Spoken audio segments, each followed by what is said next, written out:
Hello and welcome. I hope your reInvent is off to a great start. My name is Chanu Damarla, and I'm a Principal Product Manager on the next generation of Amazon SageMaker. My team and I focus on SageMaker Unified Studio. In this session, we will introduce the key components of the next generation of Amazon SageMaker with a special focus on the SageMaker Unified Studio. We'll start with an overview of why we built the next generation of SageMaker. We will talk about the key components of the new SageMaker, go into details about the SageMaker Unified Studio. We'll review some of the key concepts that the Unified Studio is built on. And then I'll turn it over to our guest and friend, Chris Jackson from Olympics.com, one of our design partners, who will review some of their unique challenges. And finally, Anchit, another member of the SageMaker Unified Studio PM team, will provide a demo. Now, we're presenting right after the embargo was lifted, and there are a lot of great sessions still ahead of us this week. Where possible, I'll add a call out to the bottom right of the screen about interesting sessions that are relevant to what we're discussing. For example, this call out is recommending you attend Swami's keynote tomorrow, where he'll review the new SageMaker platform in detail, along with our most recent innovations in analytics, machine learning, and generative AI services. Now let's dive right in and talk about why we're building the next generation of Amazon SageMaker. And the short answer is that times are changing. With the advent of generative AI technology is changing faster than ever. Every single day, there's news about models that are more accurate than before, that are generating content in new modalities like video or like images and video, and agentic systems that break large problems down into smaller problems and use agents to solve them. These systems are pushing the limit of what we thought was possible just a few months ago. And this technology shift is also changing the very nature of work. The way we, as humans, interact and work with technology is changing just as rapidly as the underlying technology is changing. And organizations of all sizes are looking for ways to adapt this technology and adapt their business processes to utilize this technology to drive efficiency and the customer experience.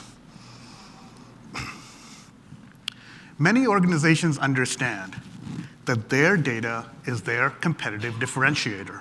It is the key to unlocking analytics and artificial intelligence that is tailored to their businesses.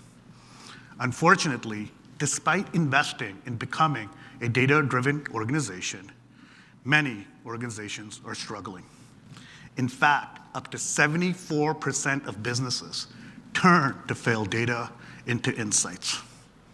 When we surveyed our customers, they uniformly told us that the evolving technology is leading to complex tool sets that they have to manually stitch together.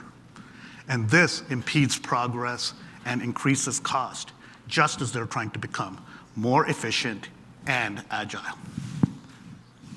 They also told us that they're struggling with data sprawl.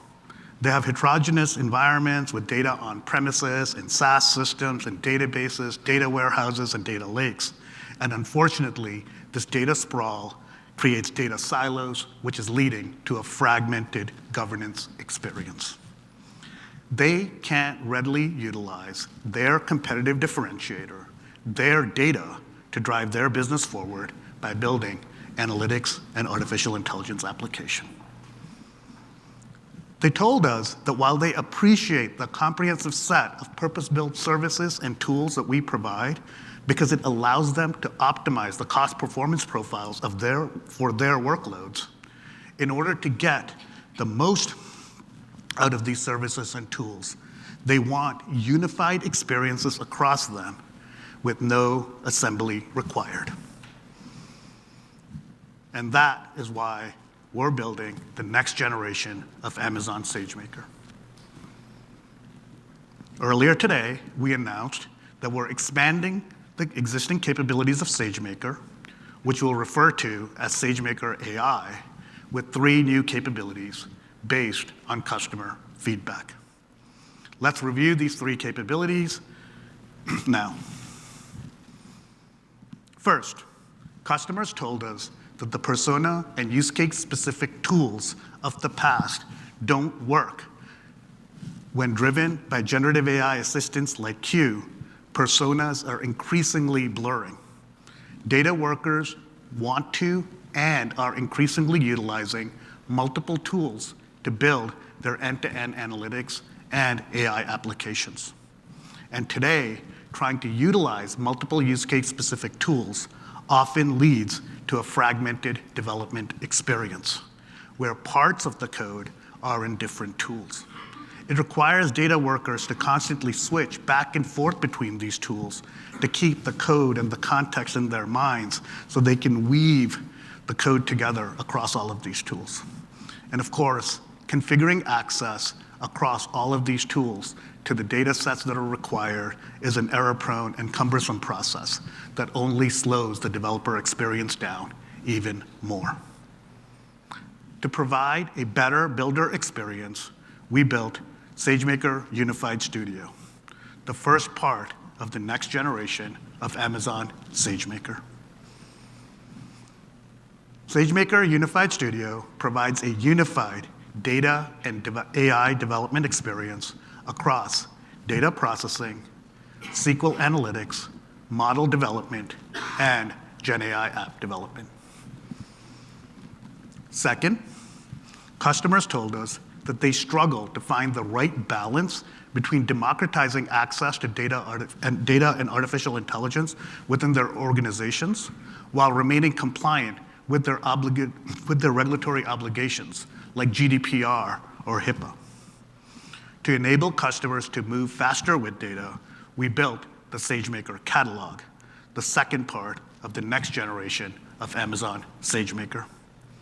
The SageMaker Catalog is built on DataZone and features an enterprise-wide catalog for your data and ML assets, like machine learning models, an efficient permissions management system that's built on a publish and subscribe capability, as well as key governance capabilities like PII detection, data quality, and data lineage. In this session, we won't have time to cover all the governance capabilities of the SageMaker platform. I encourage you to check out ANT206-NEW, which will go into details about all the new data governance capabilities available in DataZone, as well as across our services. Finally, and third, customers told us that workload-specific storage has created data silos between their data warehouses and their data lakes. It wasn't easy to make the data in their data warehouses available to different analytic engines, for example, Spark. Just like it wasn't easy to get advanced data warehousing capabilities like transactions or materialized views on top of their data lakes. To break down these data silos and to help you move faster, we built the SageMaker Lakehouse, the third key component of the next generation of SageMaker. The SageMaker Lakehouse includes a unified Lakehouse catalog across Redshift, S3-based data lakes, as well as federated data sources. So all your data is cataloged and accessible to a variety of analytic engines via open source Iceberg-compatible APIs. In addition, it is possible to set up fine-grained access controls across your entire data estate, which are enforced in all analytic tools and engines. Any service or tool that can read Iceberg can work with the SageMaker Lakehouse. In addition, to make all the data across your data estate available for analytics and artificial intelligence, we are continuing to invest in a zero ETL future. Previous zero ETL integrations with Redshift now support S3-based data lakes as well via the Lakehouse integration. And we're adding support for replication from 8 SaaS systems directly into the Lakehouse. So, putting it all together, we're expanding SageMaker's existing capabilities, which we'll refer to as SageMaker AI, with 3 new capabilities. The next generation of SageMaker includes the SageMaker Unified Studio for data process, which is a unified studio for data processing, SQL analytics, machine learning, and GenAI app development. The SageMaker Catalog, which helps you move faster with data with embedded data and AI governance. And the SageMaker Lakehouse, which breaks down data silos across your entire data estate.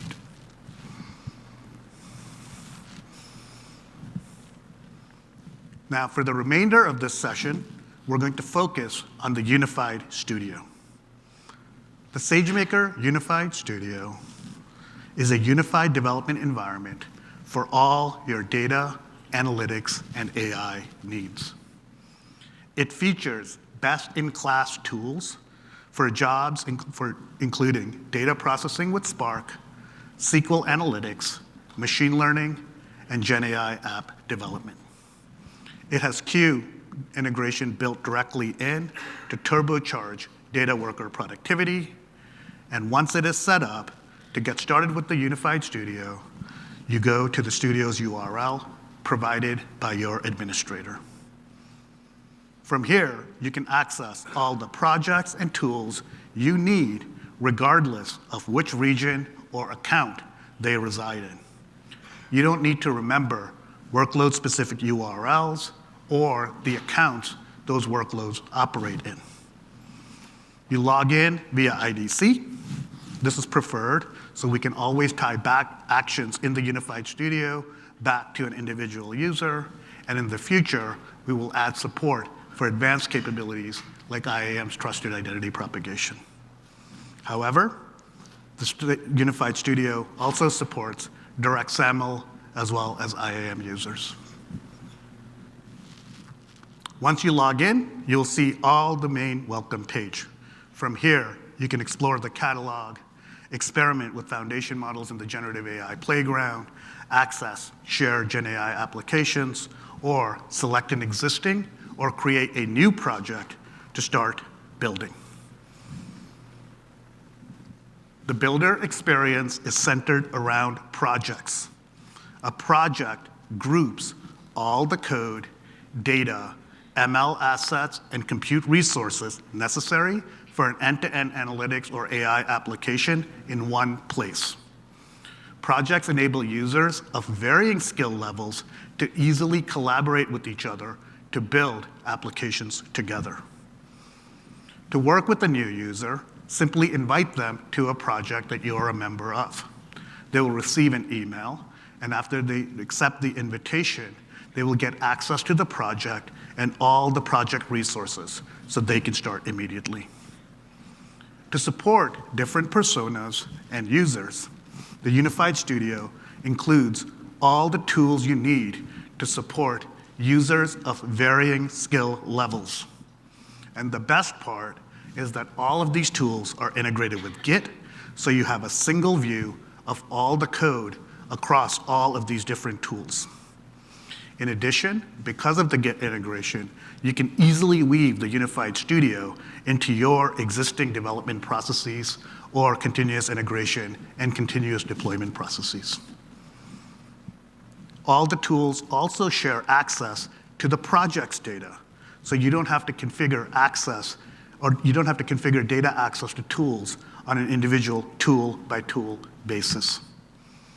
And finally, these tools can connect to and work with a variety of AWS and third-party services, so you can continue to leverage the comprehensive set of AWS services, all from a unified development experience across all of them.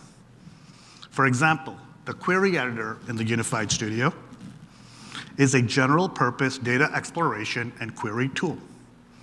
You can query your data lakes, data warehouses, S3 table buckets, as well as federated connections to your operational data stores like Aurora, RDS, DynamoDB, or even SaaS applications, all from a single tool.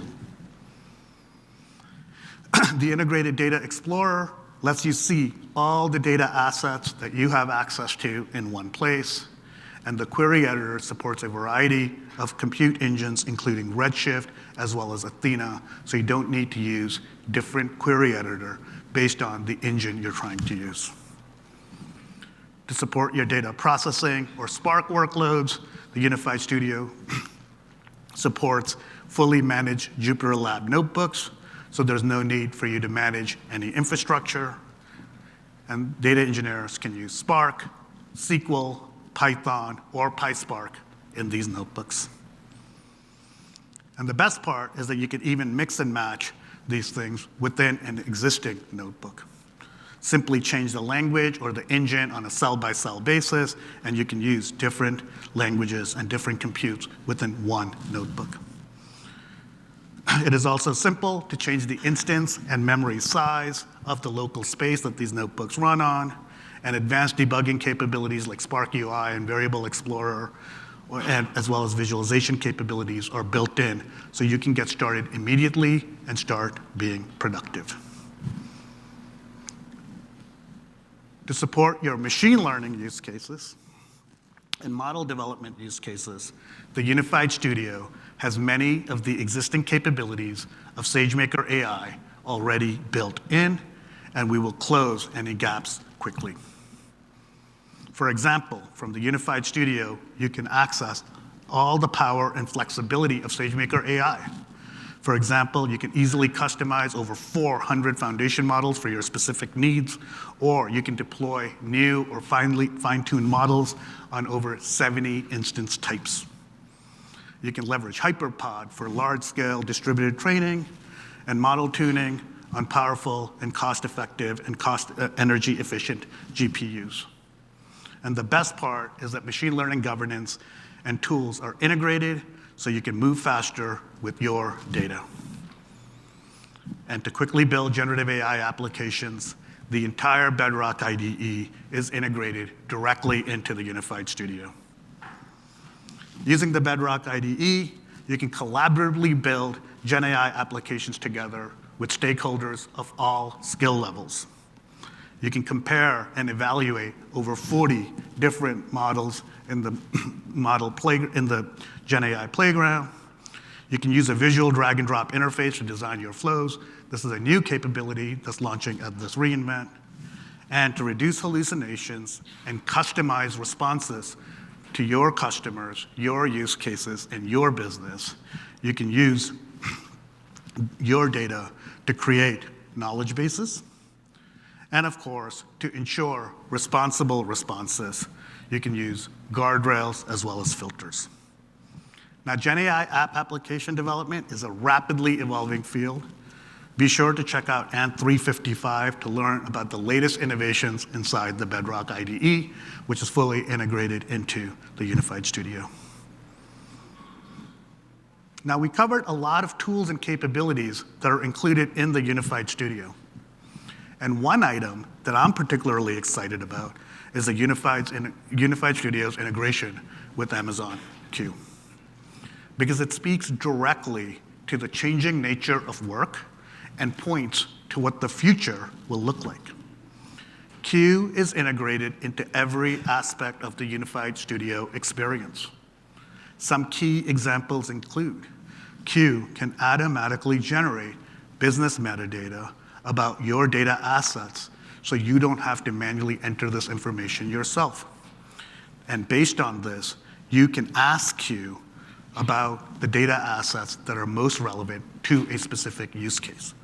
For example, you can ask Q, hey, tell me about the data sets that have sales information that's segmented by region, and Q will be able to automatically search your data catalog and make those relevant data sets available to you. In the Unified Studio notebooks, Q can generate code for you based on natural language input, and in the visual editor, Q can enable or create entire end-to-end flows or DAGs based on natural input. And of course, in the query editor, Q can create queries for you based on natural input. This is a very quick overview of the tools that are included inside the SageMaker Unified Studio. Now, I want to talk about some of the key concepts that the Unified Studio is built on, so you get a sense for how things work under the hood.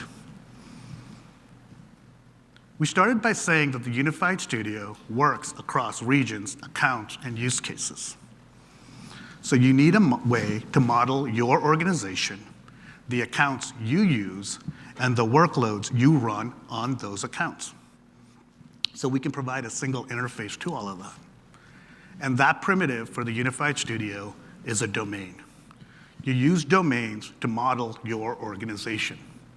There is a single URL with a single Unified Studio per domain. Domains provide consistent management of studio settings, like accounts, the users that have access to that particular studio, any permissions that they have, as well as network settings like VPC configurations, Git repositories, and so forth. You don't have to model your entire organization to start. You can start quickly and simply with a single account and then associate additional accounts to the domain as you expand your footprint. But rest assured, domains are flexible enough to support your existing account and data sharing architectures within your organization. As we mentioned before, the builder experience is built around projects. And the important thing to remember is that these projects can reside in different regions or different accounts within those regions. For example, in this example, if you click on the churn analysis project, you'll be using resources in region A in account 1, 2, or 3. The gaming analysis project, it's simpler. Its resources are all in account B, all in region B, account 1. Now, associated with projects is project metadata that contains all the information about the Git repository that backs the project members, permissions that those project members have, and so forth. From a mental model perspective, you can think about using a project as logging into an account in a specific region. But what permissions do you have? What do you have access to when you log into that account? Projects contain one or more project roles. And there is at least one project role for each account that the project has resources in. It is this role that has access to the tools, compute engine, data, or AI and ML resources. To add resource to a project, we use environments. If you're familiar with that concept from DataZone, environments allow you to enable additional capabilities in a consistent manner so that all users get access to the new compute that you just added. Environments are defined using blueprints at the domain level and serve as deployment units for projects. Okay? So, from a mental model perspective, to complete the thought, when you start using a project, you can think of it as logging into an account in a specific region and assuming one of the project roles. And you now have access to all the tools, the compute resources, data, and ML and data assets that that role has access to. Projects support multiple project roles within accounts, so you can give different users or project members access to different roles to restrict what type of things that they have access to. It's great, this whole thing is great if the whole project is already set up. But how do you add additional resources to a project, right? And generally, you have two different ways of being able to do this. First, you can take your existing resources that you have inside your organization and bring them into a project. For example, your EMR clusters, your Redshift cluster, SageMaker AI inference endpoints, and so forth. Or you can use blueprints to provision resources within a project. And if you do this, the Unified Studio will take care of provisioning the resource, set up all the data and asset permissions, configure it so it is easily accessible by project members, and add all the appropriate tags so you can track project costs and manage budgets and so forth. Of course, the set of blueprints that's available to you and the associated configurations are all managed by administrators, so the proper governance guardrails are always in place. In short, blueprints enable the agile and ad hoc provisioning of new compute resources within projects in a governed manner. Okay, so we got new compute resources into a project. What about data assets? Again, there are two primary ways of getting data assets into a project.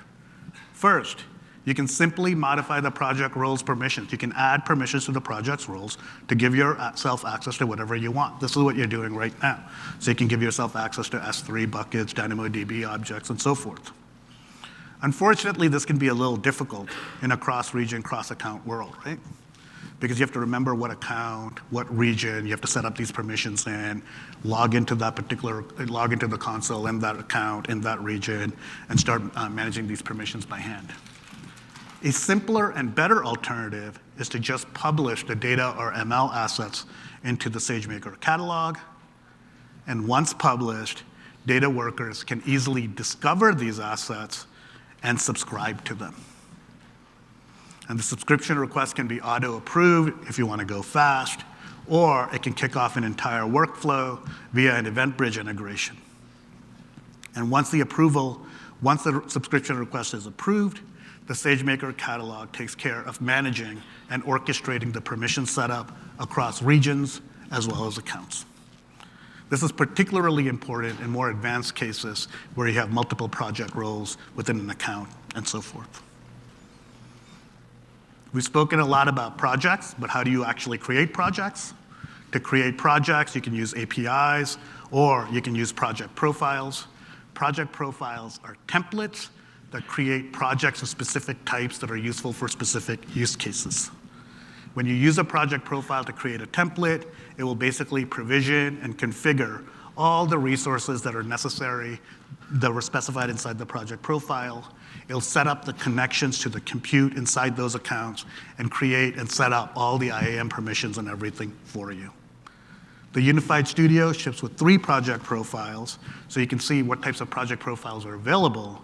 And of course, you can create your own.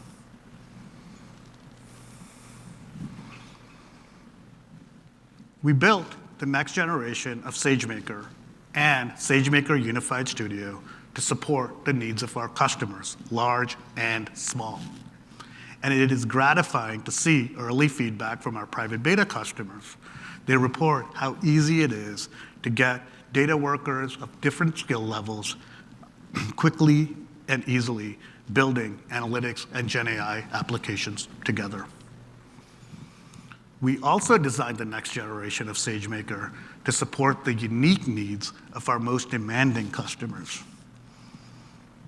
And I can't think of a more unique customer than Olympics.com due to the burstiness of their business. Now, I want to invite Chris Jackson, our friend and partner from the Olympics.com, who will walk through how they bring the Olympics to you. Chris?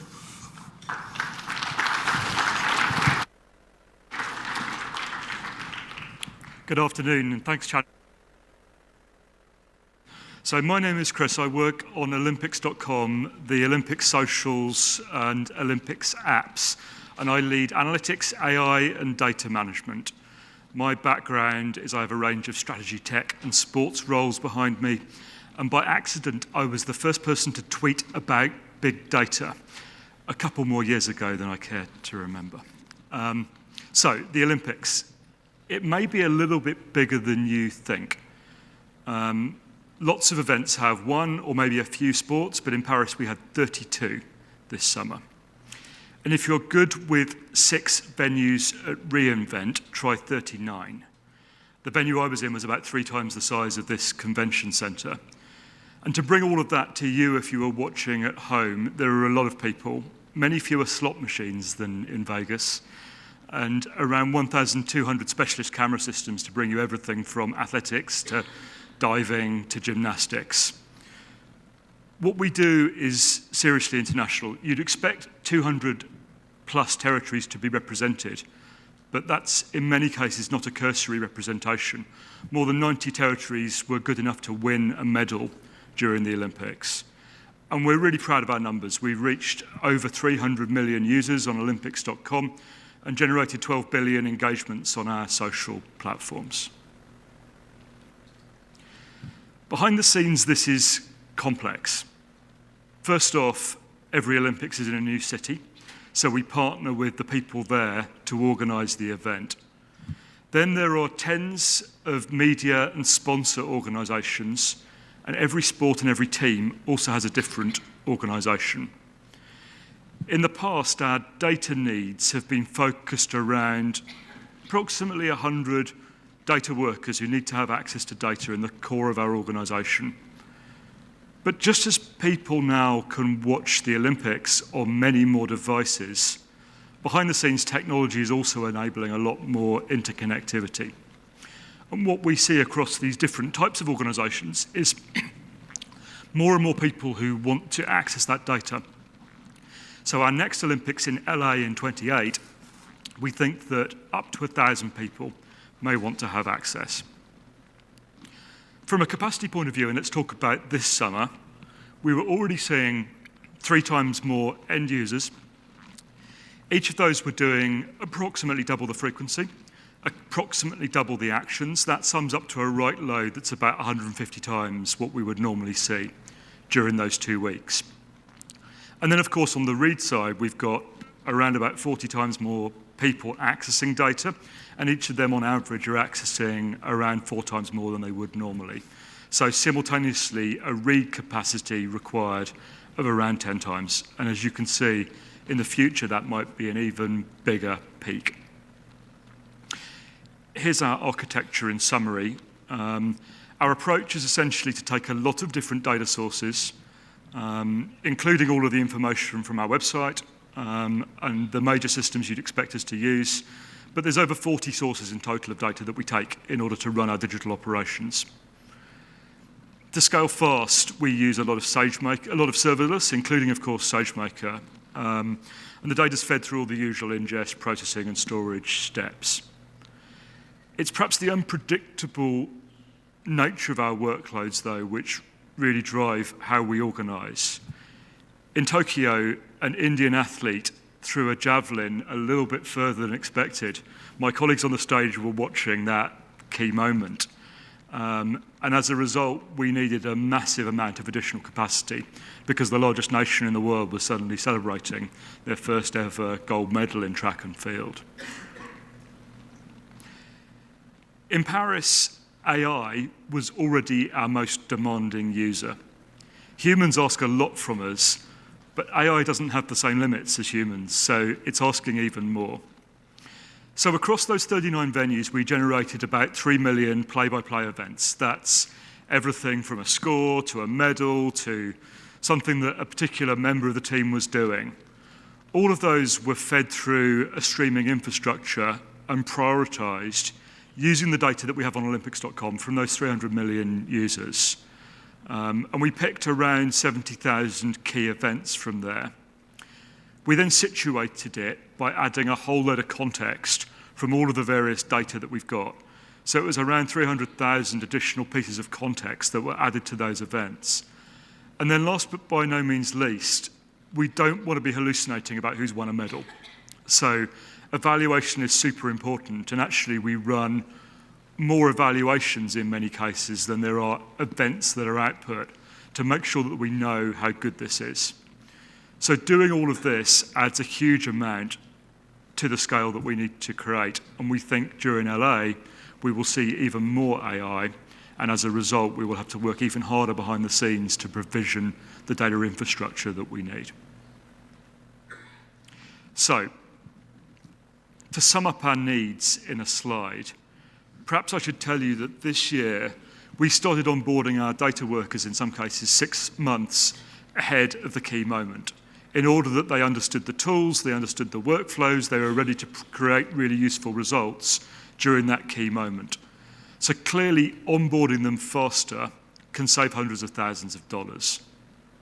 And as we provide data across more and more partners, that will be an even bigger number.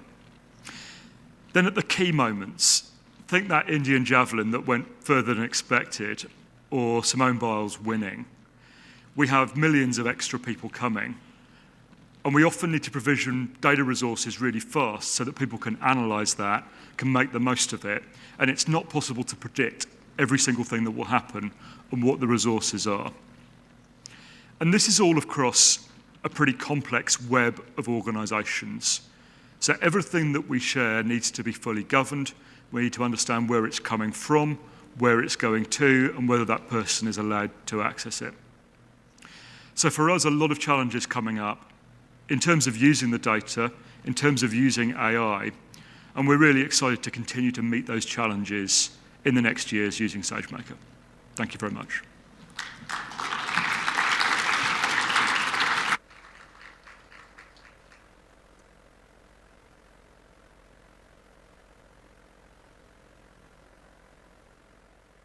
So we're going to take a hypothetical company called SportsVision, which is a sports television and analytics company. They track major athletes across major leagues and provide performance statistics through various sources. We're going to track 3 different personas, ETL engineers, data engineers, and GenAI app developers, and see how they can perform their day-to-day jobs together and collaborate via the SageMaker Unified Studio. We're going to start with Rachel, who is a part of the data team that processes data from different sources, cleans, and prepares it. She got a URL from her admin and was able to sign on using her single sign-on credentials. She sees a lot of tools on the landing page, but decides to start by creating a project. For this project, she can choose what tools and capabilities will be available inside the project by picking from one of the 3 templates that you see right here. She picks the one which says that she will have analytics, AI, and ML models available within her project. It is important to note that while these 3 are the pre-built profiles that are available inside SageMaker Unified Studio, customers such as you can create any number of profiles that suit your needs. You can also decide which individuals in your organization have access to specific profiles. Once the project is created, she logs into it and is greeted with her Git integration. As Chanu mentioned, you have Git integration for every project. She goes into the Data tab and is excited to see all her data for her project be managed at one place. She decides to upload a data set, a sample data set that she had on her desktop. She knows she can later set up a 0 ETL job to automate it. But for now, she's going to use this sample data set to perform her work. Once the data is uploaded, it's going to be visible in this data section of the project. The best part of SageMaker Unified Studio is that all the tools that are inside this project will have access to this data. All the people that are added to this project will have access to this data without any additional steps that are needed to be taken. It is also great to see that Rachel does not have to deal with any complexities of roles, regions, accounts. None of it shows up on her interface. She wants to clean this data and set up an ETL job and save it at a different location. She probably also wants to create a new catalog, which will be the location where she saves her cleaned and processed data. She's able to do it right from the SageMaker Unified Studio.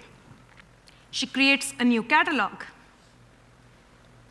While the catalog is being created, she navigates to the Build menu. This menu shows her the range of tools available to her across machine learning, analytics, workflow orchestration, and GenAI app development. She's excited. She has everything she needs to do her work. Once the catalog is created, she wants to set up an ETL job. So she clicks on the visual ETL flow tool that you see right here. She starts by clicking on Create Flow and is greeted by Amazon Q. Rather than doing the undifferentiated heavy lifting of creating an ETL job from scratch, she just prompts Q, tells Q what she needs, which is take raw data that she uploaded, remove nulls, and then save it to the new catalog that she had created. Within a few seconds, Q understands her prompt and automatically generates an ETL DAG. She checks out the DAG, makes sure everything is right. This is an interactive user interface, and so she can add additional transformations, easily drag and drop them in case she wants to modify it. Once satisfied, she runs the ETL job. I also want to mention that the Unified Studio comes with Airflow integrated. So if she wants to schedule this ETL job to run on a regular basis based on events such as data refresh, she can do that from within the Unified Studio. At this point, it seems like her job is complete, and she can navigate to the members section of this project to add Nina, her Spark processing expert, to the same project. It's so easy to add members to this project. Guess how easy it'll be for organizations such as Olympics when they need to suddenly onboard members during peak traffic times, such as Olympics. Now let's move on to Nina, who used the same URL that Rachel used to log in to the SageMaker Unified Studio. She goes to Browse Projects and instantly sees the project that Rachel added her to. She goes in, navigates to the data section, and voila. All the data that Rachel saved and worked on is right away available to her without any additional steps. She expands the build menu, searching for her usual data processing tools, and loves that she has Query Editor, Jupyter Lab, everything she needs to do her work. She looks at the data set that Rachel had created in the previous steps, and she wants to check it out. She sees multiple engines available just with a right click, such as Athena and Redshift, and picks Redshift. She's taken to her familiar Redshift query editor, which allows her to slice and dice the data, visualize it. She might find some new data issues. Maybe she wants Rachel to fix them. And Rachel, since she's a part of the same project, can just coordinate with Nina and just fix any upstream data issues by modifying the ETL job she created in the previous step. Once she's done with her work here, she wants to figure out if she has the right compute enabled to do her Spark processing. Unified Studio comes with responsible self-service compute. It has serverless compute pre-provisioned to help you get started within seconds, but it also allows you to create new compute resources on the fly to help organizations such as Olympics add new compute at peak demand times, such as Olympics. She sees she has options to add an EMR on EC2 cluster or an EMR serverless cluster. But for now, I think the default serverless compute that the project comes with seems to be enough for her work today. She navigates to her familiar Jupyter Lab notebooks. This is the tool she commonly uses for any kind of Spark-based big data processing. We already have some familiar or regular code here that she uses for feature engineering, and she runs this on the data set that Rachel had created in the previous step to create some new features using Spark. She also sees that there is an option to configure the local instance that the Jupyter Lab notebook is running on and upsize it in case required. Jupyter Lab also comes with Q Assistant for any debugging or code authoring support. And finally, you will notice that Jupyter Lab also has the same data browser available that we showed in the previous screen, so that all her data from her project is readily accessible to her. She navigates to the Data tab and thinks that this new feature set that she created is extremely useful for the rest of the organization. She's created a data set that will help others, and she wants to publish it to the business data catalog. This is a catalog of assets that is shared across the organization. As Chanu mentioned, this catalog allows you to automatically generate metadata using GenAI. Once the data set is published, anybody in the organization will be able to go to this catalog, search for this data set based on its name or metadata, and request access to it. Let's go into the catalog and see if we can find the data set that Nina just published. You see the data set right here, available with metadata, detailed descriptions, schema, as well as lineage. Please do attend the session on governance to know about many more features that the catalog provides you. So this project was a great example of how two different people are able to work seamlessly and coordinate on the same data using the project's construct. Now let's move on to George, who is in a completely different part of the organization. He's a GenAI app developer. He's thinking, how great would it be to have a conversational chat app for the end users who want to ask about athlete statistics? He creates a project, but this time, he's going to pick the template that allows for only GenAI tools. As I mentioned before, his admin can control what profiles he has access to. So he creates a GenAI app development project for this conversational chatbot that he's thinking about. He gets into the project, and the first thing he wants to do is check out what foundation models does he have access to. He sees almost 9 models that his admin has given him access to, and right away opens them in the playground with one click. He wants to compare these models by prompting them simultaneously to see which one does better for his use case. We have the Claude and the Llama model here, and he starts prompting them about sports, because that's the use case he's been thinking about. As you see in this particular scenario, Llama seems to do slightly better. And so with a single click, George takes it to building a chat agent. This screen, which is your Bedrock IDE, allows him to select the Llama model. He also wants to do a bunch of things on top of the model. As Olympic said, managing hallucinations is very important. And the way to do it is to add data sets called knowledge bases and make sure that chat apps are referring to the most accurate and current data. The Bedrock IDE within Unified Studio allows you to either select an existing knowledge base that you might have access to from your catalog or build a new one. He also adds guardrails to make sure that this chat app does not give any hateful responses. He can build either a new guardrail, or he can pick from existing guardrails. As soon as he picks the knowledge base and the guardrails, the app is ready to interact with, and he starts prompting the app. Immediately, within a few seconds of adding these details, the app is able to respond to him. Imagine how easy it is for him to interactively build chat apps. This capability is one of my favorite, where George is able to share the app with specific individuals or line of business owners. He can add their email IDs, and all of these people will get a link to the Unified Studio with a playground where they can play with the app. They do not have to deal with any of the data or the models that come with the app. They will just get a link to the playground that allows them to interact with the app. So this was a demo of some of the key capabilities of SageMaker Unified Studio, but I do want to mention that there's a lot more inside there, including machine learning, model training, model development, and MLOps. I highly recommend that you check out our blogs and docs for more information.